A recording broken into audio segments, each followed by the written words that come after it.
What's up, guys? How's it going? Coming off the press conference, Howie Roseman, Nick Sirianni. We'll talk about that, everything else there. But a Thursday for the Wednesday link, although we should make it maybe official before we jump in here, Thomas. I think this may be the new plan. Obviously, kind of schedules and things change, of course, throughout time. But it might not be the Wednesday link anymore. Maybe the Thursday link. Yeah, listen, life happens. I have a brand new baby daughter. We got stuff going on Wednesdays, to be perfectly candid. And so we just move it one day to Thursday. We can always do Wednesday afternoon as well if there's breaking news. We can do any day, basically, if there's Of breaking course. news. But it will be Thursday, normally Thursday night. But we just had a press conference, the last one of Nick Sirianni and Howie Roseman until the owners' meetings, 2 months from now, essentially, maybe a little less than 2 months. And so they didn't tell us much, and yet Philadelphia is very much locked in on looking for a new offensive coordinator, and I think that's where we're going to go with this. But press conference, if you were wondering, we just listened to the whole thing. Whole bunch of nothing, Josh, and what a surprise. A Nick Sirianni press conference has absolutely nothing of meat or potatoes to actually take from it. But any thoughts, any initial thoughts on what they just talked about? I mean, like people in the comment section are saying as well, and you referenced a bunch of word salad for the most part. That's The it's usual. come to be expected in these things. Not really. I mean, AJ Brown, that's been the topic that people continue to throw out there as far as a Mm-hmm. trade. And I've seen some people go, "Oh, but Howie Roseman didn't say no. Didn't say no for a trade." It's like, okay, look, he is always trying to make sure that he's not going to promise anything, a guarantee, right? If someone tomorrow called him and said, "Hey, we'll give you 2 first-round draft picks," I'm sorry, that trade's getting done. Like there's not a question Yeah. that one will get done. Okay, so you leave the possibility open, but at the end of the day, as he's continued to say, it's hard to find great players. AJ Brown is a great football player, and there's the possibility. Sure, if you wanted to, I know that people talk about the dead cap hits and all that. It's like 43 million, depending on when it is, post pre June 1st and all that. But it's like there's a whole lot of other areas that you can address, that you need to address. And if you're doing with an AJ Brown, you're really costing yourself a ton if you were to go ahead and make a trade for and get and the dead cap hit. And I know that Howie's a wizard with it, so he can probably figure out a way. But ultimately, I think that this is something that's going to be quite a bit throughout the offseason. We're going to talk about it a lot. I'm sure that, I mean, we've already seen it. I know you and I have within our videos in the comment section. You'll probably see it here now as well. Frustrated about talking about AJ Brown. I don't want to hear about AJ Brown trade talk and everything. Well, guess what? This offseason, it's going to be frequent because he will be in conversations. Adam Schefter mentioned it as well. There will be Sure. lots of calls. But in terms of actually completing a trade, that's where it comes down to taking a whole lot more. Basically, that's what Howie was referencing. Well, and it takes really two main areas to look at when it talks to trading A.J. Brown. And how he didn't talk about it today, but it's very simple. Number one, does A.J. want to be in Philadelphia? Because if A.J. Brown is tired of Philadelphia, if he doesn't like Jalen Hurts or Nick Sirianni, like people, hint at, whether it's true or not, we don't know, then I do think there is an opportunity to go ahead and trade him post June 1st. They eat the dead cap money, and they just accept the fact that they'll free up $133 million in cap space over the course of, I think, 2026 or 2027, 2028, and 2029. Yes. So you would Yep. have a little bit of extra spending money there, even with the dead cap hit, to maybe re-sign a Cooper DeJean or a Quinyon Mitchell. And so I thought Jimmy Kempski's Philly Voice article was very good at explaining that it's not impossible. But the other factor here is, does Philadelphia think that A.J. Brown is a number one wide receiver who should be paid $30+ million a year for the next 3 seasons? That's the main thing here for me, Josh, because Mm-hmm. if you were to get off A.J. Brown or you wanted to get off A.J. Brown, this is the only offseason to do it. Because if you wait one more season and he looks even worse than he did this year, and he had his moments of really good, and also, I mean, effort was definitely a thing out there. Has he lost a step? I don't know. He still seems like he's pretty fast. A lot of drops, obviously the NFC wildcard game, but before that as well. If they think that he has hit his peak and his peak was 2024, then selling now is going to be the best return you're possibly going to go ahead and get for him. And if you wait an extra year, then you might not even get a return and you're still paying a ton of money on that contract. So if he wants to be there and Philadelphia thinks he's still a number one wide receiver, then by all means keep him. We saw what Philadelphia's receiving core looks like before A.J. Brown, Mm-hmm. and I don't want him a little scared what it looks like after A.J. Brown. But if he really wants to leave, and that to me is the main factor, they have no other choice. And you go get a high draft pick, you go draft a receiver at some point. Let's say you get a second for A.J. Brown. I don't think you're getting a first for A.J. Brown based on the contract, but you get a second. You could then spend your additional second round draft pick on a wide receiver, pairing with Devontae Smith, maybe re-sign Jahan Dotson, who knows. But I think, like you just said, he will stay. But all it takes is A.J. Brown going on some Twitch stream, 2 weeks from now and being like, I'm out. And that's a pretty good indication that he will go ahead and be out. So it's going to be interesting. But as you said, prepare for a lot of shows the next 3 months where it's like, AJ this, AJ that. AJ's going to be traded. AJ's not going to be traded. He wants to be with the Patriots. He doesn't want to be with the Patriots. Yeah. Just buckle up because people have hinted that they want this and they're going to get it. And it's going to get very, very tiresome, in my opinion, the next couple of weeks. For sure. Yep. And, the depending on which camp that you fall in, it's either the best thing in the world or the worst thing in the world. Sure. If the Patriots were to, and we're just hypothetically, because, we're not in the playoffs anymore, but hypothetically, let's say they get to the NFC title game or maybe even the Super Bowl and they lose in that game. And it's more so like, oh, they just needed that one more weapon, right? That one more offensive weapon. They will certainly look at that. I mean, there's already the rumors, and Mike Vrabel and the connection there, like you're talking about for A.J. Brown, but they would absolutely then go, hey, we're close, right? Because they've obviously done well this year, but then you kind of heighten that by saying, hey, we made the AFC title game, or hey, we made the Super Bowl. We couldn't quite get it done, but we just need that one more piece, And so that's where then it does come into play. Offseason, you have some teams that take some bigger swings. Not that it's of the magnitude of a Sauce Gardner trade like that, but you could see, New England, for instance, that goes, we maybe we can afford to do this. We've got a quarterback on a rookie contract. Everybody understands, I think, the luxury that you were at, and the Eagles had this a while back when Jalen was on the first Super Bowl run and trying to get that thing done, but the luxury you have of a quarterback on that rookie contract, because then you can spread the wealth and you have a lot more opportunity. And you're seeing a lot of quarterbacks, a lot of teams in this playoff, or at least that made the playoffs, that were in that same boat. So it's always the interesting topic. But I do think, and I'm with you and those others, that it's going to be well overplayed by the time that we get to, well, probably before the draft, but certainly by the time we get to the draft. For sure. Hey, just watch out. A team could trade. We could get a trade in the middle of the draft here. Or we I'm sure. Shout out to everybody in the chat, though. We do appreciate you guys. Make sure to drop a like for us. Owen with a 5. Thank you for that. Fire Nick. Get continuity for the future. We will keep following this cycle of Jalen in the offense, learning a new playbook every year. I don't disagree, but the one thing you can take from the press conference today is Howie Roseman immediately threw his entire weight behind Nick Sirianni. So he's not being fired. If there was any sort of maybe if there's a handshake deal with John Harbaugh, they'll axe Sirianni. Obviously, Harbaugh's a giant now. They're not axing Nick Sirianni. And yeah, I mean, as we get into the offensive coordinator part of the show, that is going to be a real factor. If you go get a Brian Daboll, or you go get a Mike McDaniel, they are going to want head coaching jobs eventually. And so you're going to be in a very similar situation. And you just have to hope that after we saw what happens whenever you go twice with internal hires versus hopefully now twice with external hires, or 3 times because of Steichen, they will then continue to go ahead and go with the external hires and eventually find one that wants to stay, but not guaranteed. Certainly not guaranteed. And listen, it is not. I'm pretty tired of Nick Sirianni. I knew they weren't going to fire him.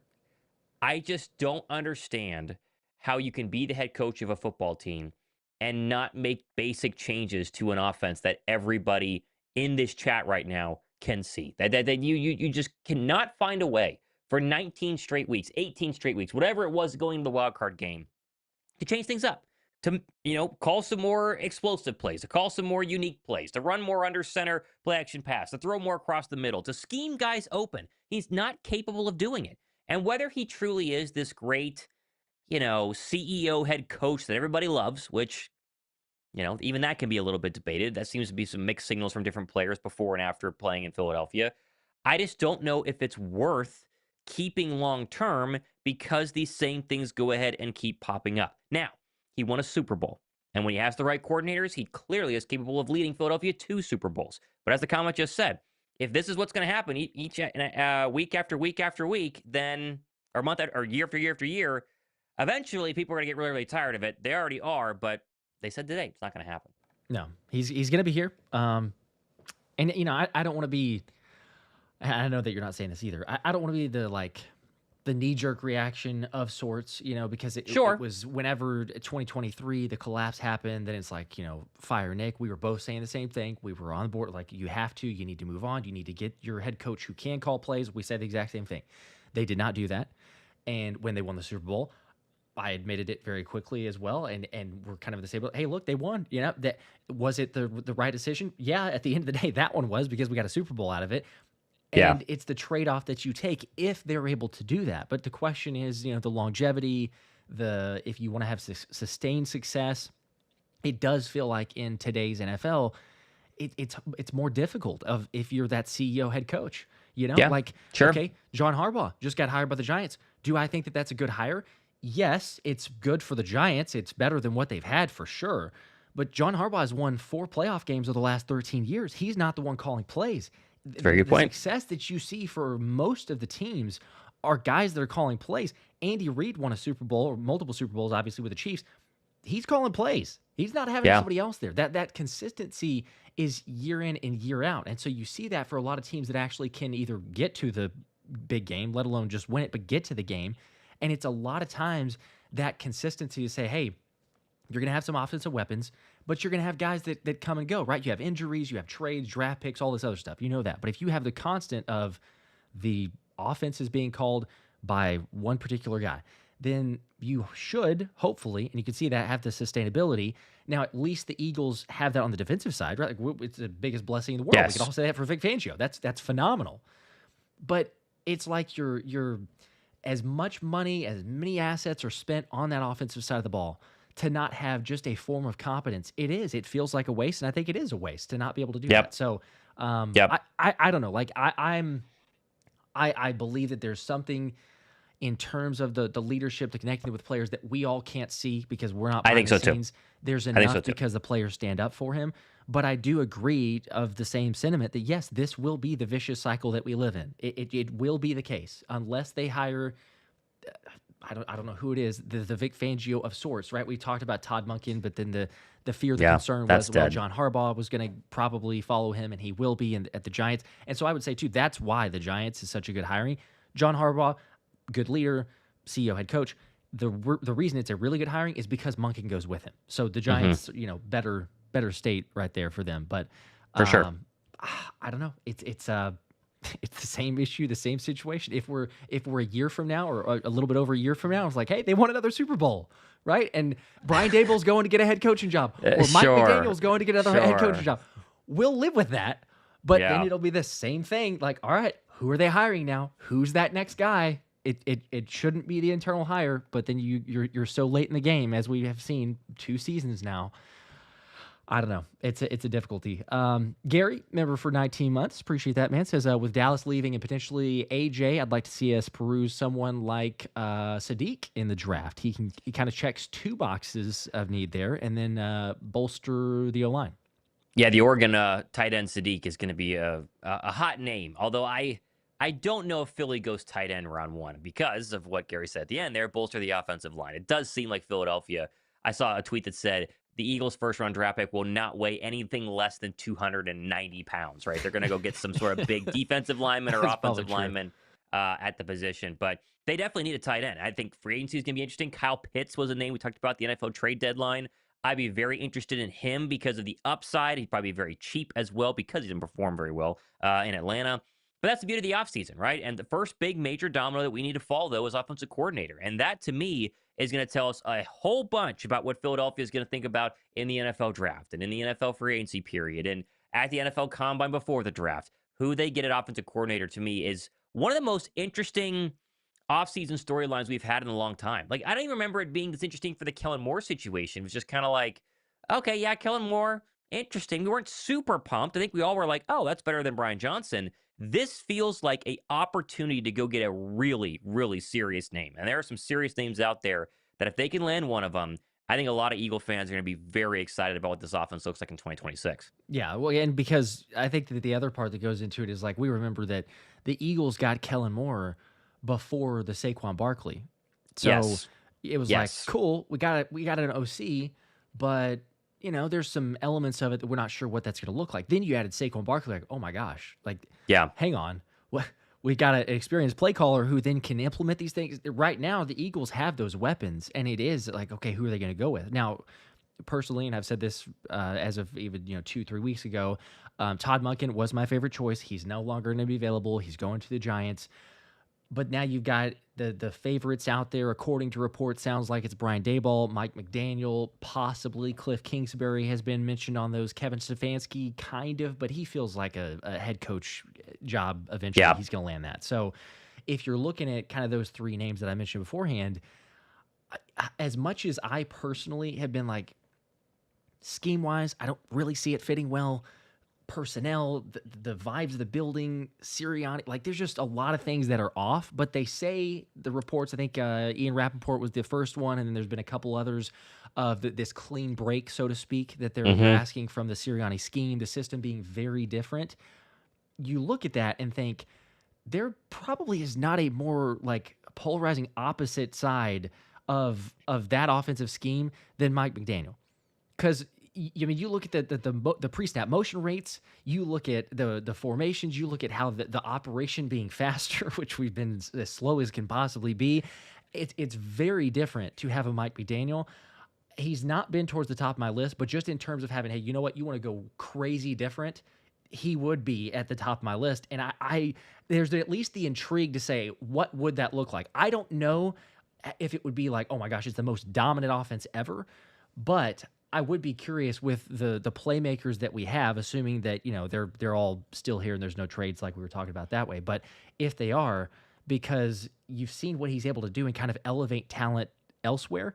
And I don't see how you couldn't argue and say, if he were to become the offensive coordinator, it's the best group that he's ever coached. So it's kind of a, you know, it's a scary prospect, at least, to say that. Well, and I have a show coming out tomorrow morning, and I dive into this because it feels like it's Daboll versus Mike McDaniel, at least in the fans' eyes, as those top two candidates. And Daboll, to me, feels a little bit safer. Now, he's way, way better, I would say, than Kevin Patullo, right? I mean, come on. It's a big difference. Yeah. And obviously, the connection to Jalen Hurts at Alabama. They both coached on the Chiefs staff, like in 2020 or 2012. Sirianni and Daboll did.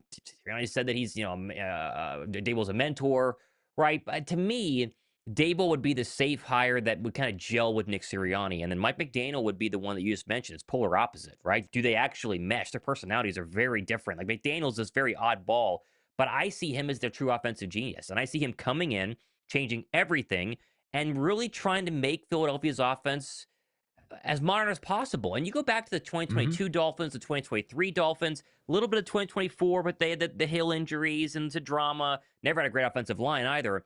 He has Jalen Waddle at 18.1 yards per reception. They're the number one offense in 2023 by a long shot, 400-plus yards per game. And it's with Tua Tagovailoa, right? Anyone outside of Philadelphia will tell you, well, we got to see what Jalen Hurts can do in a real NFL offense. That may be why you are held back. He could take Jalen Hurts and make him what Tua was passing in 2023. This offense is going to shred people. And then Waddle and, Devontae Smith are a great comp. They never really had an A.J. Brown type comp because they had the cheetah on the other side. So what would A.J. Brown look like in that offense? And then he took Devon Achane and turned him into one of the best backs in the National Football League. The guy was a perennial first-round draft pick in all of our fantasy football leagues. Now he has Saquon and a better offensive line. I am just so ready to just break completely away from the run, pass, punt, as people joke about. Sirianni, zero motion. We're just going to line up in shotgun and run a draw or run a slant. If you go back and just watch the film, and I'll show you guys on my video tomorrow, the route running in 2023 in Miami, it's unbelievable. It's next level. And I think that is what Eagle fans really, really want to see. And it's everything that Jalen Hurts does really well, but the entire rest of the National Football League thinks he doesn't because they do it so rarely. Under center play action pass being one of them, and using motion as well, because Hurts hardly uses motion, yet when they do use motion, he's really, really great. So I think it'd be a perfect pairing. I think it would be a lot of fun. Does he mesh with Vic Fangio or not? We've never heard that they actually don't like each other, but they just, of course, only lasted 1 year together in Miami. I would do everything I could to get Mike McDaniel, because it also feels like if you don't, he's going to be a Detroit Lion. And that's another good situation where he could probably take them and turn them into the 2023 Dolphins as well, because the talent is very high. So I go Mike McDaniel first. I go Brian Daboll second. I really like Stefanski. I just am like you. I haven't even really thought about him because he should be a head coaching hire with 9 head coaching openings. I've seen Charlie Weiss Jr. pop up now today, the Ole Miss offensive coordinator. Yeah. I want an experienced NFL play caller, and I want it now. I don't want some college guy, whether Weiss Jr. is the next John McVay or not. We need somebody who can stand up to Vic Fangio. Daboll maybe can do it. I think they're a little more friendly than we would like. I think McDaniel could 100% do it and completely take over this Eagle offense. Yeah, I'm right there with you. And same thing just for the running game, at least in terms of the support for McDaniel and what he could do for the offense. I want somebody who is proven. It'd just be interesting. It is. It's one of those that, just from all the reasons that we said, it's not. I don't know, the most obvious or the most logical decision, however you want to say that, the safer bet of Daboll. I totally agree on that side, but if they really want to shake things up, and have to believe that Jeffrey Lurie and Howie Roseman, especially watching the I latter think portion so. of the season, and even maybe in a good way getting cooked by Kyle Shanahan, going like, okay, you know what? We need to just get some creative genius in here. And Mike McDaniel can certainly be Yeah. that. He's trying some crazy things. Sometimes it doesn't work out, but definitely trying some crazy things. Love and Life in Alaska with a 5. Appreciate that. If we can't get OCs because little Nicky gets his feelings hurt, that he isn't 100% in charge, the solution is obvious. Fire head cheerleader Sirianni. And that would tell us that that's not the case because they haven't fired Nick Sirianni. Because I Yeah. do think that they probably did have maybe not a meeting this week, but a conversation in Nick Sirianni's past where it was like, you gotta let it go. You gotta let it go, or we're gonna let you go. And Nick probably said, I don't want to be let go, because I heard someone say today, right? If Matt LaFleur was fired today, how many head coach or how many teams that need a head coach would call him immediately? Probably all 9 of them, right? All 9, not counting the Packers. If Nick Sirianni was fired today, is there a team out there that would take him? And I think there would be, because there are a lot of openings. Like the Titans, I think, could justify, like, oh, Super Bowl winning head coach. I think it'd be very different between LaFleur and Nick Sirianni being let go. And I think Nick Sirianni deep down understands that. And he knows he's in a pretty good spot where, at worst, he's going to have a very talented roster every single season. It's really just his job not to screw it up. And he screwed it up, 2 of the last 4 years. And the other two years, he's done a very good job. So, yeah, I don't know. I just, they're not firing him. And so we have Nick Sirianni, and we have to hope we get the 2022 and 2024 version and not the 2023 and 2025 version, which is sad, but welcome to being an Eagle fan right now. I know, that's where we're at. Also, real quick before I get to this next super chat, I will say too, you brought up the Mike McDaniel, Vic Fangio part. Just the fact that Mike McDaniel is one of the guys on the top of the list, and the Eagles apparently are beginning to reach out and make calls to either start conducting interviews or scheduling those interviews. I think that probably tells you enough of, people like, oh, are Vic Fangio and Mike McDaniel at odds, or are they at least amicable enough to work together and things like that? Fangio seems like a no-nonsense from what we know, or is like from what we know, but like, if there was something completely drastic, then I think that you would very quickly have already had a report where it's like, Eagles not considering Mike McDaniel, or I agree. just whatever reason there. I agree. But if it's something super minor, Fangio is the type that could be literally like, I could see him just be like, nah, we're good. Like, if you want him, go with it. That's fine. We'll make it work. It's all good, because he's no nonsense anyway. So probably good signs as far as Mike McDaniel there. Darth Panda with a 20 bomb. There we go. Appreciate that. I'm sorry, but nobody is giving up a first for AJ. Howie won't get back equal compensation, so the people want him gone and are okay with the wide receiver core of Smitty, Cooper, Wilson, and a bunch of late round or undrafted rookies with a question mark there. Yeah, I said 2 first. I mean, that was, again, the hypothetical dream scenario. Like, that's how. Sure. But no, not realistically. I don't think. I mean, unless there's a few maybe in the chat, I don't think that the vast majority of people are going like, oh yeah, we're for sure going to get a first round pick back for AJ Brown. So I hear you, and I think the majority, if we did a poll or just what people are saying out there, like you would have to get back a lot, and the compensation is not really what you legit would get from other teams to then justify and say, sure, let's just move on from AJ Brown. Let's just go that other route. But at least food for thought. I'm also looking at the 2026 free agent wide receiver list right now. Mike Evans is on there, but he's obviously not going to be a free agent. This is ranked in how much money they're making this season from top to bottom. It goes Mike Evans, Christian Kirk, Deebo Samuel, De'Ami Brown, Tutu Atwell, Adam Thielen, who's retired now, Marquise Brown, and Juwan Jennings. It is a beat list of free agent wide receivers. And so, yes, if you trade A.J. Brown, you're not going to get a first. You'll get a second, a third, a fourth, whatever it is, because, again, the big contract, and he's getting older. You would then have to spend a very high draft pick on a wide receiver. Like, you would even have to consider a first-round draft pick on a wide receiver if they, really wanted to. And then you're back to kind of Smitty's the 1. This new guy is the 2. Johnny Wilson, Jahan Dotson, Darius Cooper. If you re-sign Jahan Dotson, who knows? It would be very different. And I think that a lot of us Eagle fans who are frustrated with A.J. Brown, myself included this season, cannot be too quick to forget that 2021 year. I mean, you go back to Jalen's first season as the official full-time starter. Smitty's a rookie. He's their best wide receiver.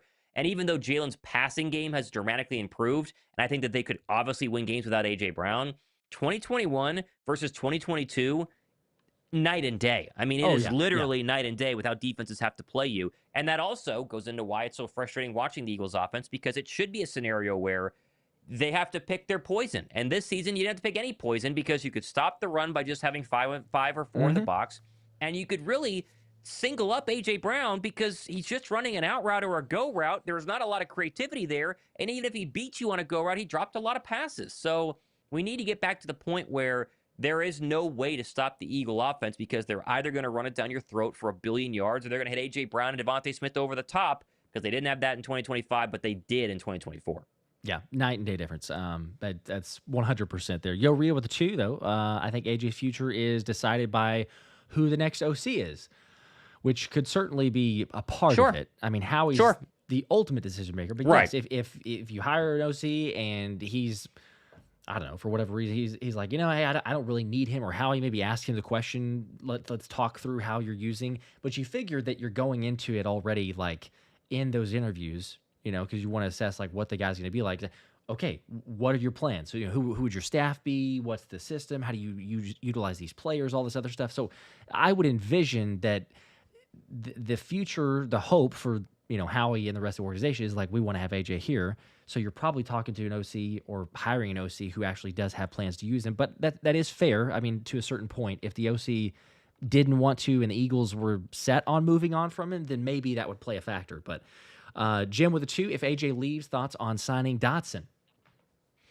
I think that it's certainly a thought, and that would be the only way that Dotson would resign. Dotson needs to go to a place where he's actually used, right? And I think you could for sure have used Jahan Dotson in a competent offensive system where your top 3 receivers, were running intricate routes, but we didn't have that this past year. And you want to talk about a good little soldier. Jahan Dotson was the best soldier of all time. I mean, he literally never got catches, and he never said a single negative word. And he's a former first-round draft pick who can still play for sure. And he basically just wasted 2 years of his life. I mean, basically doing nothing, especially in 2025. So to me, if you're Jahan Dotson, you're signing a deal on a football team that doesn't even have a true number 1 wide receiver, right? You're going to go to Tennessee. You're going to go to, trying to think of other teams that need receivers. I think the Browns, obviously they have Jerry Jeudy, but he needs to go somewhere where he's going to get targets. He can prove to the rest of the National Football League he's still a legit wide receiver like he was that final or the year before in Washington, which had us all excited that we had this super,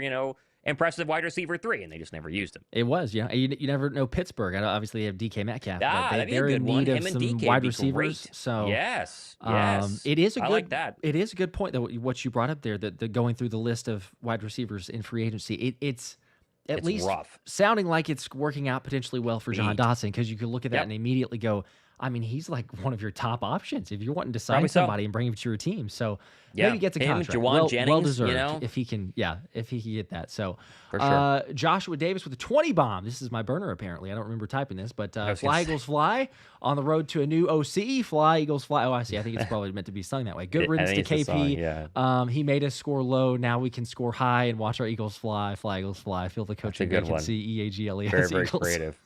Very creative. Yeah. That's pretty good. I will say this. It is so depressing knowing there are playoff games this weekend and knowing Philadelphia is not playing. I mean, it really is. And it makes me mad. And it's also frustrating that had AJ caught that slant, could he still have been running? Maybe. Had Devontae Smith had a slightly better pass and brought down that 3rd and 11, they have 1st and goal from the 5. They almost still win that game.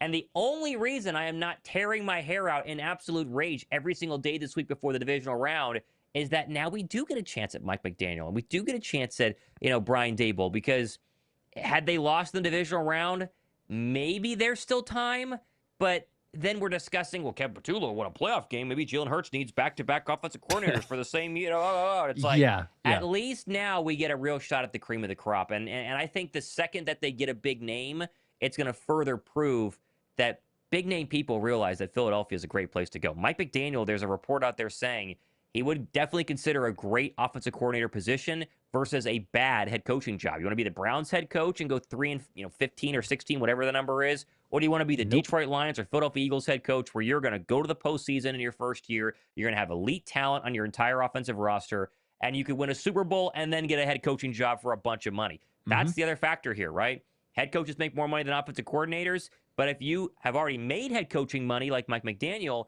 it would make sense to then come and take a little bit less, retool yourself, reimagine yourself, kind of, get back to the top of people's minds in terms of play callers, and then go cash in like Kellen Moore did with the Saints, where he got an absolute bag to be their head coach. Yeah, and then you have also with the primetime aspect, right? Because you're getting the first place schedule, you got big games, Oh, you're going to yeah. be even more Oh, in the yeah. spotlight. So it makes all the sense in the world. I mean, if you have the luxury, like you're talking about, to be able to do that. One here from Low Limit Player with a 20 bomb, another one. I'll use the code to order the hoodie since I can never win. Go Birds. I guess the code to use, for the hoodie. And then Mike McDaniel is my pick for OC. He will not get a head coach job anytime soon, which will give Hurts 2 to 3 years with an OC genius.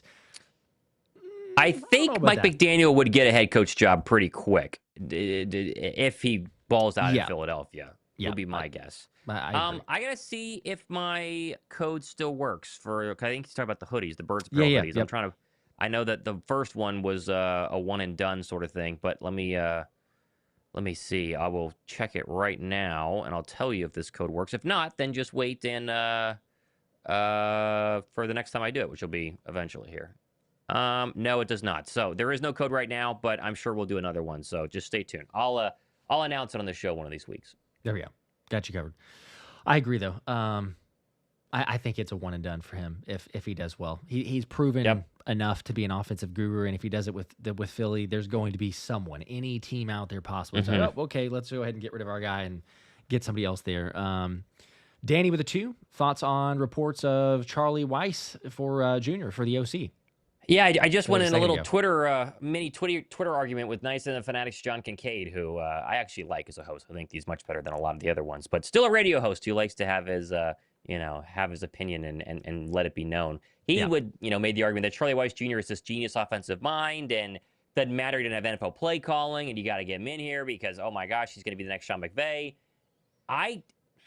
My argument against that, Josh, and I'm curious your thoughts on this, is that college is so different from the National Football League. The college offense is so different. The the spread air raid type of thing that they still run, the read option game that they still run, and college players are very different. There's no AJ Brown on a college football team. I mean, it's a little bit different now with NIL, but the actual personalities that you have to kind of work with in an NFL locker room versus a college locker room are very different. And my biggest fear with a Charlie Weiss Jr. is it's his first time, or would be, as an NFL offensive coordinator. What happens when Nick Sirianni says, Charlie, do this? Charlie, we're not doing that. We're doing it this way. Charlie, no. I'm a Super Bowl champion. We're doing it this way. He's probably going to be like, okay, Nick, first time here, happy to be here, whatever. I need somebody to go, Nick, we are doing it this way. We are doing it my way. When I signed on the dotted line, you said it would be my way. My way or the highway. Let's see what happens. Because that's what we really need. Because again, when we've had somebody that we think has the ability to do that, Steichen took over play calling 6 weeks in, way back when, and it was very different. Kellen Moore, it's been different. And so Charlie Weiss Jr. could be the next Sean McVay, and if he is, then go get him.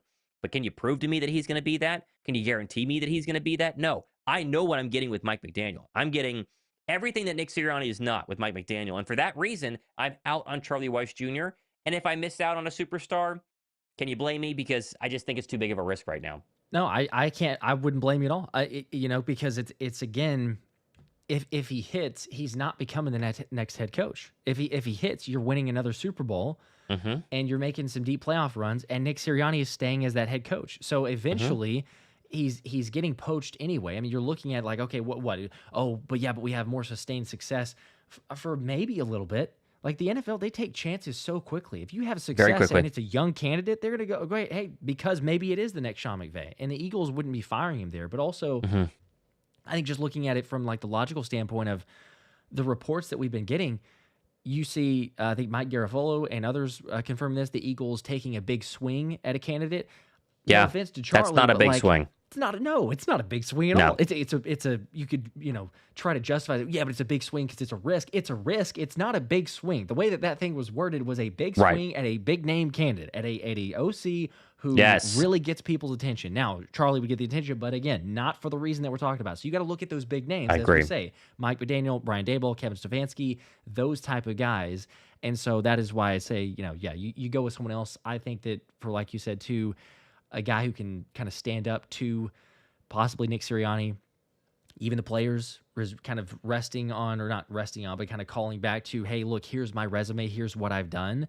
because it's a totally different game. And I wouldn't be surprised if Charlie Weiss has a good career eventually as a play caller. Sure. But there's been a lot of guys too, Thomas, that we've covered, even go back to way college days. Like, oh my gosh, this is the next guy, right? Like, this is the next mind in the game that's going to have a successful career. And whether it's just a jump up in college and didn't even go to the pros, but just a jump up to the next level of whether it's play calling or head coaching job, and then just falling flat, or going up to the pros, and all of a sudden it's like, oh wow, they're actually not. I mean, you look at candidates who were hot at one time, like Shane Waldron. This is supposed to be the next level. Oh, we got Caleb Williams here, the offense. That was terrible, right? But people were trying to sell that. So it happens so often. I don't know what the hit rate is necessarily, but you cannot waste it in the way the Eagles team is now. If it's the Titans, sure, go ahead. Take a shot, because you 100%. have time. You got guys that are still trying to figure some things out. And if it hits, you're set for a long, long time. And I get that. But the Eagles players and personnel and roster is built to win now. And you can't be taking that big of a gamble to say, well, okay, it didn't work out last year, but maybe it can't. Maybe we got the next Sean McVay. So I agree. I agree with you. I agree. Guys with the 5. Sick of our fans trashing Jalen. There are great quarterbacks who don't play good in the Super Bowl like Burrow, or even reach the Super Bowl like Josh Allen. QB1 is him. What about Justin Herbert? I mean, goodness gracious. Justin Herbert is widely considered a top 10 quarterback. And right now, if you were to be drafting a brand new quarterback out of the pool of quarterbacks available, I think most teams would take Justin Herbert over Jalen Hurts. Justin Herbert has like 10 quarters, or whatever the number is, of playoff football so far, and he's been awful in all but like 2. I mean, the guy had 3 points in what was a close game that Drake May was not playing well at last Sunday night. I mean, it was. That was an opportunity. And every single year, it's if this, if that, if his offensive line was better, if he had better weapons, if he had a better coach, and all this sort of thing. And I agree, his offensive line was really bad. But yeah, there's a very big difference in Justin Herbert's playoff wins versus Jalen Hurts' playoff wins. And that's why I continue to sit back and go, get Jalen Hurts in the right offense. I mean, if you really want to put to bed that Jalen Hurts is a good or bad quarterback debate, you put him in a Mike McDaniel offense and you see what he can do. And either he can run it or he cannot. And if he cannot, then it goes to show that maybe all of this was that Jalen Hurts, can't run a true Mike McDaniel pro-style offense, that you do need the read option and the great offensive line and the Saquon Barkleys of the world, which is fine if that's the case because they've still won with them. But I really think that Jalen Hurts' work ethic is so insane and the way he approaches things is unbelievable that he would attack Mike McDaniel's offense head on, and I think he could become a legit, very serious passer from the pocket, especially under center, because he gets schemed, because things are going to be schemed more open for him. It's just going to be, I don't know. We're so far past the Jalen Hurts debate, and Howie and Nick talked about it today in the press conference that, like, Nick's their guy. Like, I mean, Jalen is not going anywhere. So no matter what he is, whether he's just a great dual threat quarterback who's gotten lucky, or if he is this elite quarterback that people underrate, it doesn't matter because he's going to be the guy for Philadelphia. And the only thing that you can do is make sure you give him the most amount of opportunities to be successful. And they did not do this in 2025. And the result was still winning double-digit games and winning the NFC East and all this sort of stuff. But imagine what it could be if you gave him a competent offensive coordinator who was calling some serious plays and scheming guys wide open. I think it'd be very, very different. Well, that's what you got to wonder, because we see it all the time. We look at the film breakdowns, the game recaps, the talking about it on the streams.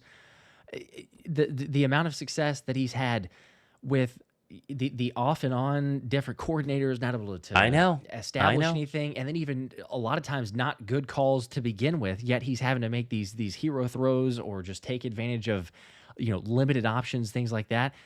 Look, even if there's some, because everyone has limitations. We say this all the time. Sure, there are some limitations. Even if there's some areas that he doesn't necessarily want to do or can't do as well or whatever, there's still a ton of areas that they could incorporate with a better offensive play caller who knows how to sequence things, who knows how to capitalize on the defense's weaknesses, and add on with Jalen and his touch that he has. I mean, if nothing else, you can say he throws an incredible deep ball. So capitalize on that, set things up better, because they were not setting the table all year long with what Patullo did. So I'm excited. Regardless of who they get, it'll be someone else who's better. Flipping the bird with the 2, though. What did I miss? Did we get a new OC? No No, we OC didn't yet. But they're starting to call candidates, try to get those lined up. They can't take too long, though. Cash with a 2. What about the Rams or the guy from the Rams for the OC? I'm pretty sure he's talking about Nate Shieldhouse. it's a step up from a Charlie Weiss, but it's still I think kind so. of in that category. You know, I It's mean, not a big he's swing like we talked about. yeah, yeah. Yeah. So I that one wouldn't surprise me if he's also a candidate. Maybe this year he gets hired. Next year, probably at some point. Like, he's been under Sean McVay's tutelage. He's drawing up Sean McVay's plays. He's not calling them, but he had experience back at Iowa State. Whenever he was calling plays there, he was dealt with Matt Campbell. So there's connections of Nick Sirianni. But I think the same way, you talk about a clean break, get away from Sirianni's system. Sirianni does not want to be involved. You don't want him in the voice. I think the last thing that you would want to do there is bring in a guy like Nate Schillhouse to go, oh, hey, I'm really good friends and I worked under Matt Campbell. Because then there's like this feeling of, well, I'm buddies with him. I worked with him. I know that you guys are great. Just naturally, subconsciously, it feels like you'd go, yeah, maybe I'd let Nick have a little bit more of a say here. This is not standing up to him. Maybe he would, but again, it's a whole lot of unknowns, I feel like, that you invited to that situation. So probably not. He makes sense if everybody Philadelphia wants to talk to gets hired for an actual head coaching job. If McDaniel, Daboll, Stefanski, who would be next on that list? 1, 2, 3. No more Monken. That's basically all we're rumored to be talking to right now. So if any of those three so far, Cliff, are all gone, you say Cliff? Cliff, yeah. And I'm out on Cliff. Cliff Kingsbury has not done historically what Mike McDaniel has done. If you put those two side by side, you go back to the Arizona days and then his Washington Commander days, it felt more like the Commander magic of 2024 was not simply because Cliff Kingsbury was dialing stuff up. We even talked about going into each game versus the Commanders. It's like, well, Cliff's pretty predictable. He likes to line up, Terry McLaurin on one side of the field and never move him. I think Cliff would be an upgrade over KP, but it would not be a big swing, even though he was very close to being the guy reportedly this past season or 2 seasons ago with Kellen Moore. The big swing is Daboll, Mike McDaniel, or Kevin Stefanski. That's the big swing. What is interesting, though, Josh, is that we don't have an official report that they've interviewed any of them. We have the one Josina Anderson thing where they're talking to each other's camps and having good conversations, which I guess could count, but we haven't had anybody in yet, right? I'm kind of waiting for here's Mike McDaniel in Philadelphia, the Larry Fitzgerald Hurts meme, right? Like, there he is. Yeah, and we're getting a meeting today, but hasn't happened yet, so we'll see. At some point, maybe. Texas boy with a 2, simple. Get someone from the Shanahan tree. I mean, you can't go too wrong typically whenever that happens. You do see it's a very long list, but still, you got to have some of the experience with a play calling. And if you look at the guys that are out there available, who are you wanting to go after? And you still kind of see schematically things that work. I know that some guys are going to get looked at, especially depending on how far they go. But you got Clint Kubiak, who's over in Seattle. I know that Mike Kubiak. There's so many different Kubiaks. Is it Mike Kubiak? That's a lot of San Kubiaks. Francisco? Yes, and he could be, but he's not the one calling plays. He is helping with it, but it's a Shanahan part there. So it's the difficulty with all these guys, unless they're really at the top. All of the even the successors that go out to eventually become really good, they're the ones that call the plays. So then it's like a risking it, I guess, which it's all a risk, but it goes back to the thing you were saying a second ago. Do you want to take that gamble to say he's got some good lineage, so to speak, right? Because he comes from the Shanahan tree, but has he called plays? Do we have enough proof in there that we could say we can for sure be confident in that? And that's the part where, again, I'm with you. You take somebody like a Mike McDaniel who's got the ability and that we've seen it. Darth with a 5.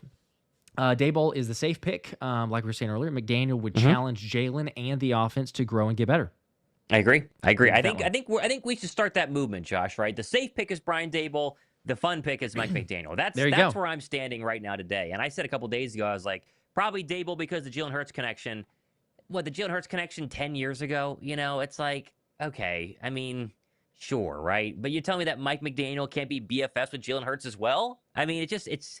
I don't know. He doesn't even have to be, right? Like, I don't know that Jalen and Kellen Moore were BFFs. Like, we never saw like a whole lot of there, but they worked well. So yeah, they worked well. Elbert with a 5. Give me an OC that will command respect from all the divas. It is no nonsense like Vic Fangio is. Yeah, and that's why a college, never a coordinator in the NFL guy. It's like, hey, AJ Brown's upset. Why don't you go calm him down? It's like, I'll take the guy who dealt with Tyreek Hill the past 4 years, right? I mean, I He's think not going to that be makes a lot more intimidated from that sense. standpoint. Not It's going to be just- intimidated from that standpoint. I loved the confidence too. I mean, there's so many different clips, right? You have the hard Oh, yeah, they're knocks circulating that right covered now. him and Yeah, yeah. everything. But like the one in particular was, I think it was the game against the Jets, if I'm not mistaken, and it's Yep. been all around. But like he's sitting there, he's like, I'm feeling a one play drive, because it's like because I can promise you, we didn't get any clips because it didn't happen. But I can promise you, there's never an instance where KP was like, "I'm feeling this one. This is a." I don't think so. This is I a. don't think Even so. if he said this is a 10-play drive, right? Like let Yeah. alone just to have the confidence to say this is a 1-play drive. But for Mike McDaniel, it was like he understands the offensive game so well and getting the film breakdowns during the game because he was looking at what the defense was doing on that previous one. He's like, all right, we know exactly what we're about to call. He's like, I'm feeling good. This is going to be a 1-play drive. Watch it. And there you go. Hits it, touchdown. I think people forget just how much aura this guy had. Sorry to be a young millennial here, but 2022, 2023, those Dolphin offenses, until they got to negative 20-degree weather in Kansas City in the playoffs, they lit people up. I mean, you remember back, was it even last year, 2 years ago, they dropped like 60 on the Denver Bronco defense in Miami? Yeah, the 70-20 game. Yes. We forget that Mike McDaniel back during those years was shredding people, and they were like, holy cow, we found the boy wonder. And then, whether Tua's, 50th concussion was the problem, the really bad offensive line was the problem. They never really figured out defense. All those players complaining about Vic Fangio, which proved that it was more the players than Vic Fangio because he came to us. Stuff happens, right?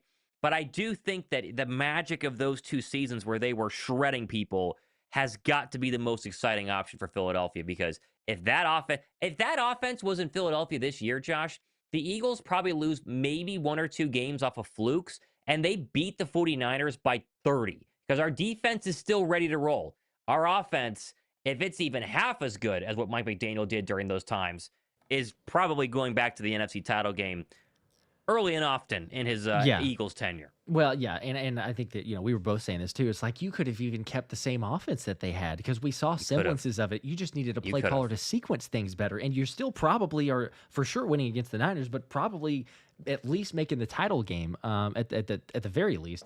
Ricky with a 5, appreciate that. Jalen got replaced with Tua at Bama and still went off and won chips. Mike would be getting a better quarterback with a better offensive line and a killer defense. So kind of the things that you were saying there. That is spot on. We agreed, a lot of optimism there. Brian with a 2. I see Daboll has an interview with Detroit tomorrow. Yeah, they're interviewing all over the place. Detroit's been very active. They've been a lot more active than Philadelphia in terms of at least like letting us know that people are flying to Philly for interviews. But yeah, Detroit's in the exact same boat as us, by the way. Like they had Brian Johnson, who was better than Kellen Moore, but you talk about having like an upgrade. Then they internally hired some no-name guy, and actually Dan Campbell took the reins away, which credit to him, didn't work out. But also you got to go to a dome with Jared Goff, Jahmyr Gibbs, and Amon-Ra St. Brown, or you can go to Philadelphia with Howie Roseman, Saquon Barkley, Devontae Smith, potentially A.J. Brown. They're very similar in terms of what you want to do. I think a big argument there, though, you want to be in the AFC North or the NFC East. Or sorry, the NFC North or the NFC East, excuse me. Right now, I'd rather be in a division that doesn't have Ben Johnson and doesn't have Matt LaFleur and doesn't have Kevin Stefanski, or what's his name? O'Connell. O'Connell, yes, Kevin O'Connell. I'd rather be in one with, the rest of Dan Campbell, Brian Schottenheimer, I guess. John Harbaugh, maybe, we'll see. To me, that would be a big selling point. Yeah, there's lots of opportunity for both sides of that. But yeah, I agree. I mean, you're looking at it from they're doing their due diligence. I mean, Detroit, like you said, they are bringing in everybody. I think Arthur Smith had an interview request. Arthur Smith, I would go cool. Really? I would go nuts. For Detroit, I would go nuts. Why would they be looking? But do your due diligence, I suppose. 48 way with a 5. McDaniel is the only answer. He's not head coach material, but his acumen will elevate QB1 exponentially. Growth is an uncomfortable process, and Jalen needs that. I mean, I like all of it. I don't disagree. I think that, as we said, though, I believe he's more head coach material than some people maybe are buying into. So again, if you have a successful year, he's probably gone. But we would take a Super Bowl, as frustrating Yep. as it is for the following year after that. But Yep. Big Skinny with a 10. Hiring an OC from McVay Shanahan tree would be huge advantage for the offense, given the weapons we have, but also for the defense to practice against those looks regularly. Go Birds.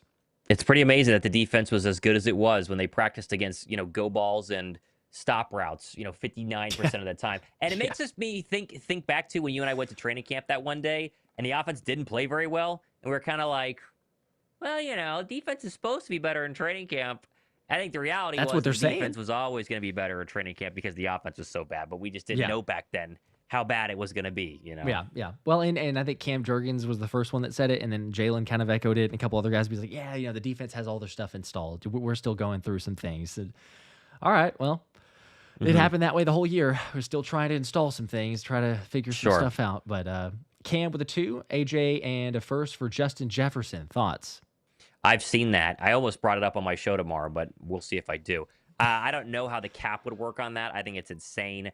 I don't think that the Vikings would go for it. I think Philly, deep down, probably does. I think I would do it for sure. I don't think the Vikings do that, so probably not. I think that's off-season clickbait nonsense that isn't really going to happen, so not that big a deal. People throw those hypotheticals out there. AFR with a 20 bomb. Appreciate that one. It says hiring Daboll helps bring to like our weaknesses. It's like a typo. I don't know. Jeez. Hiring Daboll helped bring to like our weaknesses as he schemed against us. As well, he knows the divisions, which is priority for the playoffs.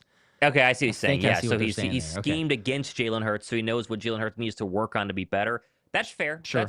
That's totally fair. But any offensive coordinator could look at the Eagles' offense and be like, this is how I would attack them. This is what I would do. Oh, yeah. The same thing goes for defensively. I'm sure Vic Fangio has plenty of ideas on how to attack the Eagle offense. I bet he could do a really good job against it too. So that's for the sure. Like self-scout, for the bye week going out and playing against Green Bay. It's like, oh, hey, Vic, what would you do if you're game planning against us here? Well, let's see. You guys love running the hitch route about 48% of the time, so I'd first stop doing that. Sit on that. It's, it's going to be an automatic. So dumb. So stupid. Paco with a 2. Thoughts on extending Jalen Phillips was decent, not mind blown, I guess, is the emoji there. Yeah, I think he's up there for sure. I don't know what he's going to command, and you don't want to give him too much because of his injury history. Now, he just played a full season, us plus Miami. But I think he wants to be in Philadelphia, and I think it makes sense for Jalen Phillips to re-sign in Philadelphia just because at his point in his career, he has gotten big contracts. Money's not a huge factor. Obviously, you can't tell it to any person that you need to take less money, but I think it would make sense to stay, and I do think that it would make the Eagles' offseason a little bit more just chill on defense, right? Because basically they would need a safety, right, in that case. We assume Jahad Campbell takes over the linebacker spot. You could then draft like a 3rd or a 4th round edge rusher instead of needing like a 1st or a 2nd round edge. Like if Jalen Phillips leaves, they need an edge rusher. Like they have to get another edge rusher for sure. Yeah. And if they want a big game hunt for Max Crosby, that's a different story. But if they're not going to big game hunt for Max Crosby or Myles Garrett, I think Phillips makes a lot more sense, especially if they're trying to run it back this year and actually go win something, than getting someone with the 23rd overall draft pick who. We'll see. Now, I don't hate that idea, but I would like Jalen Phillips to go ahead and come back a lot higher than a lot of the other free agents right now. Like I think Jalen Phillips is more important than Nakobe Dean, and I love Nakobe Dean. I would take Nakobe Dean back in a heartbeat, but you basically can't re-sign Nakobe Dean because you have Jahad Campbell. You got to play Jahad Campbell. So I think that Phillips becomes probably one of the top priorities in on the defensive side of the football. For sure. Yeah, with the cap the way that it is, I'm in agreement there. It comes down to probably, if you have an outlier team that's wanting to pay him a whole lot of money. Yeah, you think about the Patriots and paying Milton Williams what they did. Like that, you weren't ever really going to keep Milt, but it was for sure immediate. Once that happened, it was like, oh, okay, you want to pay Milton Williams 100 plus? Like, all right, that was never going to happen to stay in Philly. So it's probably a fine line. I got to imagine that, yes, like you were saying, and the super chat there as well, Jalen Phillips, what he did, the familiarity with Fangio, and the fact that Fangio, essentially was asking or at least giving the nod to go and trade for Jalen Phillips at that point in the season tells you what you need to know for the confidence on that. But, does a team swoop in and say, hey, we're going to offer him $27-30 million a year? And if they do that, a lot of money. Like, man, we're out. Like a lot of money. I don't think that Howie's gonna chase that. So we'll see. But if it's anywhere within reason, I agree. I think that he'll he'll do what he can to bring him back. Marshy with a 5 could potentially get Mike as the OC and then promote him to the head coach down the road, depending on how next season goes.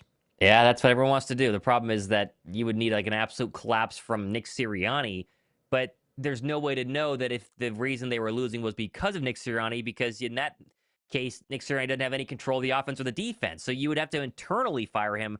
Externally, we wouldn't truly know that it was his fault, because it's like, well, if they're losing, then that's the only reason they would fire Nick Sirianni. So if they're losing, then it's either the offense or defense's fault. I guess in that case, the defense were to fail, the offense were to be great, they ditch Nick Sirianni and insert Mike McDaniel. I don't know. It's like probably not. Yeah.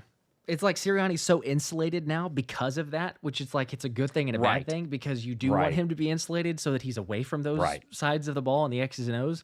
But as you're talking about, then where do you go? What decision do you make if you're going to fire or move on from it? I don't know. Rebel with a 50 bomb. Look at that. 50. Whoa. Wow, we appreciate that. Thank you. Sorry, though, off topic. I'll be going to Philly in 2 weeks. Can I get some suggestions on restaurants in Philly and New Jersey? Any cuisine, not just cheesesteaks? Keep up the great work, gentlemen. Go Birds. Let us know down below in the comments, because as most people know, Josh and I don't live in Philadelphia. And when we go there, we're normally getting cheesesteaks. So we got cheesesteak places. Josh has them all off the top of his head. But like the nice restaurants, I don't have a lot on top of my head. I haven't really ate at a nice Philadelphia restaurant. I've eaten like 1 or 2. I don't remember the names. Yeah. People can, like you said, people can let them know because they'll have a better idea. I was going to say, we've only had cheesesteaks. I'm trying to think of like all the trips going there. Cheesesteaks. Because we're normally getting in late, super fast food, or at the concession stand. And then we go to the link. Yeah. Or we're tailgating, which has some good tailgate food. Shout out to K-Lot, guys. But there was one nice restaurant. There was one good pizza place, and I'm going to just quickly see if I can remember it. If I can't, I'm sorry, but there was one really good pizza place that we had, and I'm seeing High Street Restaurant and Bar, recommendation from channel member Sheeny Beanie 2597. Shout out to that. Okay, all right. Well, there's something. There's something. There's one. R2L is a great restaurant from Oh Nice 33. There you go. See. Okay, I've got several here. Butcher okay, and Singer. So I've heard of Butcher and Singer. That's the expensive one, but yeah, Butcher and Singer is very well. I think Big Dom told us to go to Butcher and Singer when we were hanging out with them. Yep. I think you're right. Okay, so I was able to find some from my contact Justin there. Shout out Justin. But Pizzata Pizzeria is where we ended up going. But there's several different areas. There's a bar called Kelly Ann's that was recommended to us. We didn't actually get to try that out. As far as cheesesteaks, Angelo's and John's Roast Pork are kind of the two easier ones. If you're going to venture out a little bit further, you can go to wow, why am I forgetting the name of it? Why can I not remember the name now? Somebody help me out in the chat. Everybody knows what I'm talking about. You got to venture out a little ways to get to it. Okay, good restaurants though, really quickly. So Trattoria Carina, you can search that one, but Trattoria Carina, these are some Italian ones, I guess. Little Nona's is another one. Monk's Cafe, Park Rittenhouse, and Giuseppe and Sons. So that the Dandelion Pub, I ate French ones. I think I ate at the Dandelion. That was really good. Good like pub. Upper, like nicer scale pub stuff. So, but yes. Anyway, let's get back to the Eagles stuff. But there's a lot in the comments now. A lot of the comments. There you go. And you can, if you didn't get the full name or you need to get the spelling or whatnot, I'm sure you can probably sound it out. But just rewind real quickly. You got that. But we do appreciate it. And safe travels. Have a good trip. Conrad with a 5. McDaniel's an exciting prospect, but he crashed out hard this year. Pressers weren't just weird; they were legit concerning for his health. Maybe, yeah, it's hard to say. I think he's just a weird guy. I think that's kind of more the reality. And then Miami had no real talent. I mean, Tua, they had to bench Tua. Yeah. Tua was awful. He was terrible. He's throwing picks left and right. And the defense. I mean, name a Dolphin defensive player not named Bradley Chubb or Jalen Phillips. Like, you basically can't. So I think that the roster had some serious problems. And when they lose Tyreek Hill, I think that was a big factor in the offense as well. Yep. Delisandro's, thank you. I was like, why can I not remember that's the one? Yes. My gosh. Yes. Okay. But yes, that is the one there. Let's see. Levaco with a 5. I'm an Eagles fan who watches every game, but I don't follow the rest of the NFL. What OC names should make me go, wow, if we sign them? Mike McDaniel, Brian Daboll, Kevin Stefanski. Those are your 3 that would be wow signings, for sure. Yep. been talking about those on the stream, so feel free to go back and watch, or the most upcoming or recent videos. Either one, Yep. we're going to be talking about them a lot. Zarvon with the 2. McDonald's is showing interest on KP for shift manager. You know, Sirianni said he's got a bright future ahead of him. Maybe that is the spot he goes. It's that viral kid on local news saying, we wouldn't want him flipping burgers, right? They're overcooked in the first side. You flip them and they're undercooked or whatever he said. So we'll see. We'll see what happens. Nick Sirianni said today that KP's going to have a lot of offers. We'll see what those offers are for. Yeah. But, yeah. Close to wrapping up here. I'll get to the rest of the super chats though. Lenny with a 5. Thoughts on the O-line? Dickerson, Milana, Cam need to make a change. Injured players make it hard to protect the QB, and the timing is off. What they do in the draft will tell us if it was injury-based or play-based, right? If they know deep down that Landon Dickerson, who clearly has hurt the entire season, he told us that in his post NFC wildcard game press conference that he was hurt. If they really believe that it was just injuries, they won't take an offensive lineman early, or at least we'll take an interior offensive lineman early. You got to get Lane's replacement. I can see that argument.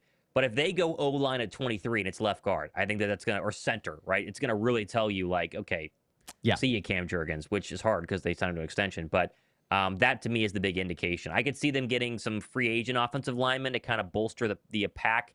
Maybe you go get Mekhi Becton, and then you eventually move Tyler Steen over. I don't know. But what they do in free agency in the draft will tell us the answer to that. For sure.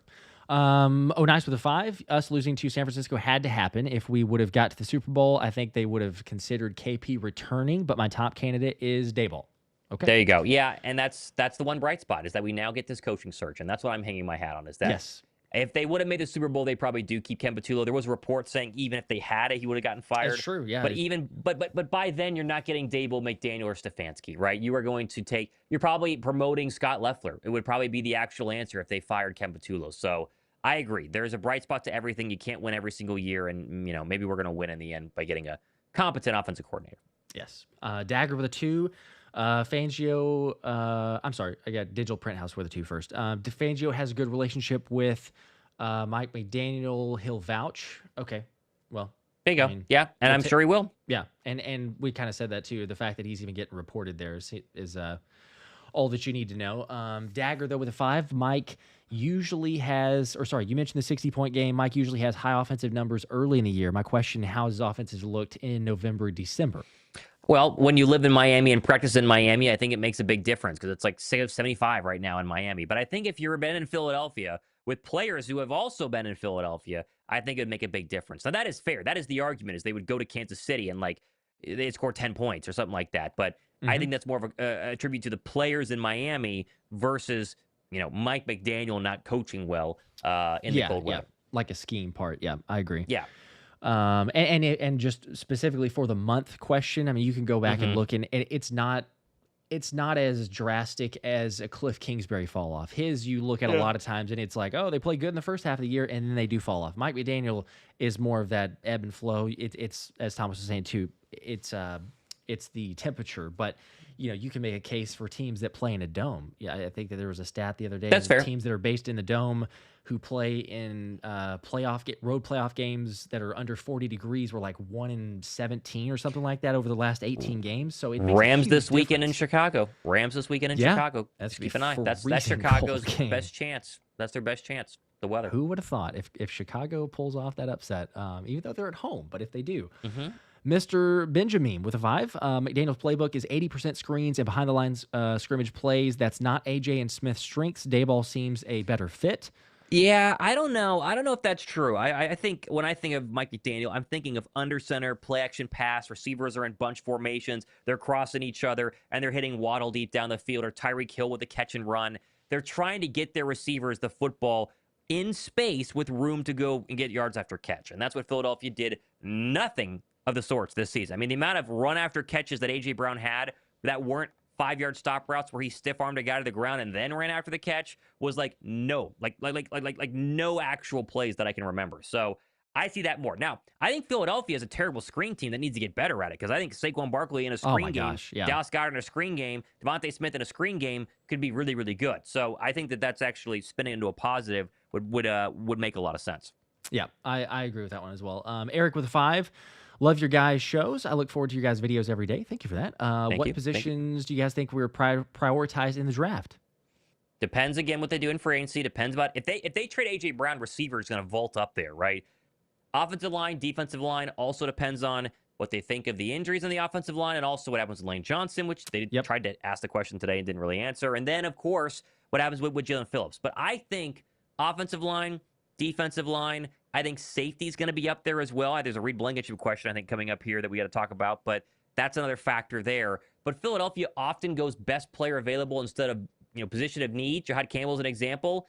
And I could really see there being just some edge rusher at 23, and they go, all right, or some interior offensive lineman. It's like, all right, well, here's the best guy available. He's a steal. He should have been there at 10 and fell to 23 and whatever. So I think that those are the three that make sense right now, though. Yeah, for sure with the trenches. 48 wave, I disagree, Josh. McDaniel could never get his team prepared to play in cold weather games, and they were soft. That's why he's not head coach material. That's fair. I think that we're actually closer in the way that we're thinking, though.